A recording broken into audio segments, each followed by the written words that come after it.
Hello, I'm Stephen, and as I speak, I am standing in front of the Irish Famine Memorial, located in downtown Boston, 30 minutes away from the Old Steakhouse on the corner of Washington Street and Spruce Street. This memorial was erected in 1998, 150 years after the famine, and was created in order to remember the struggles the Irish fled from.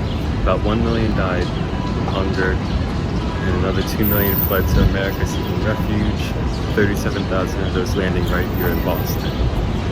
This statue depicts on one side an emancipated, struggling family sitting on the ground wearing worn-down clothing with the mother crying out in despair, and an empty basket out in front of them. On the other side, it depicts a prosperous family that is dressed in nice, clean clothing and is happily walking together. Robert Scher, the leading man behind the construction of the memorial, is using the statue to convey Boston's appreciation of the Irish and commemorate their history in Boston. It uses the statue to show the prosperity the Irish gained when they came to America by showing the difference of an emancipated Irish family and a robust one that has found joy and happiness in the New World, giving an Odyssey-esque story of tragedy to triumph. But the history stretches deeper than that. In fact, the Irish received a multitude of hate upon arrival in Boston, and the typical life of an Irish immigrant is not similar to what is depicted in the statue. The majority of Irish that arrived in Boston were farmers who had only a few skills other than basic farming skills. So as a result, they took cheap labor jobs, typically in factories, and lived in poor, unsanitary living conditions, mainly in current-day Chinatown, the North End, and South Boston. They lived in what Boston political figures would call the slums of Boston. Much of the Irish women took jobs as indentured servants, and by 1850, two-thirds of the servants were Irish in Boston.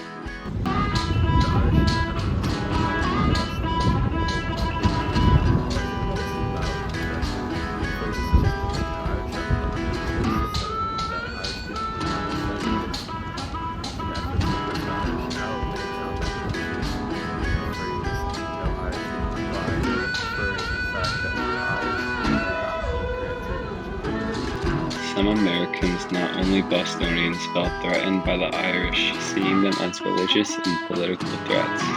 In New York and Philadelphia, anti-Irish groups burned Catholic churches in an effort to push the Irish out of America. Up until the late 18th century in Boston, they would celebrate an event called Pope Night every November 5th, in which citizens of Boston would hold an anti-Catholic parade and burn symbols of the Pope and Catholicism. This hatred can be traced back to the religious differences between the two groups. Like the majority of America at the time, Boston was mainly Protestant, and the incoming Irish immigrants were mainly Catholic. This feud between Protestants and Catholics comes from the Protestant Reformation, when Catholicism split into a multitude of different subsections, including Protestantism and Calvinism. The reason behind the division of Christianity is due to a multitude of disagreements people had with the way the Catholic Church was teaching Christianity and the Bible. During this time, it was not uncommon for the Protestant and Catholic pastors to teach hatred towards one another. Through all the hate, the Irish still stayed and greatly contributed to Boston society.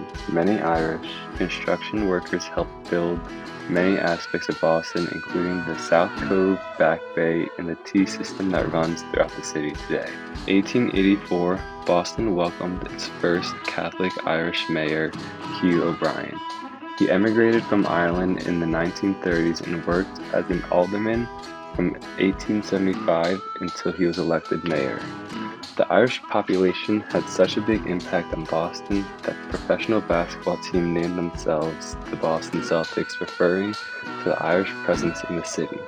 Celtics is a term that refers to a handful of European countries, mainly Ireland and Scotland, that were connected through culture in the Celtic language. So while the Irish immigrants may not have had the best relationship with the Bostonians, they impacted Boston in a way that is invaluable. And this monument is meant to exemplify that, but I do not believe that this monument goes about the right way of doing that. While I was filming though, I ran into an older Irish man who's third generation in America. While we were talking, he brought up how the memorial recognizes all the hard work the Irish put into the city, and he notes that after all the hate that the Irish received, the Irish deserve to have this statue that celebrates them. Personally, I believe it overlooks the struggles and hardships that the Irish had to endure while in Boston, and solely looks towards the prosperity that they brought to Boston. Also, in one of the plaques that surrounds the statues, it notes how the citizens of Boston helped the Irish during this time, saying how they sent a ship to Ireland with 800 tons of food, supplies, and clothing. By mentioning this, the city of Boston is trying to ignore how Bostonians detested the Irish when they first arrived. And finally, 150 years after the famine and immigration to Boston, the Irish are being celebrated by the city with this memorial.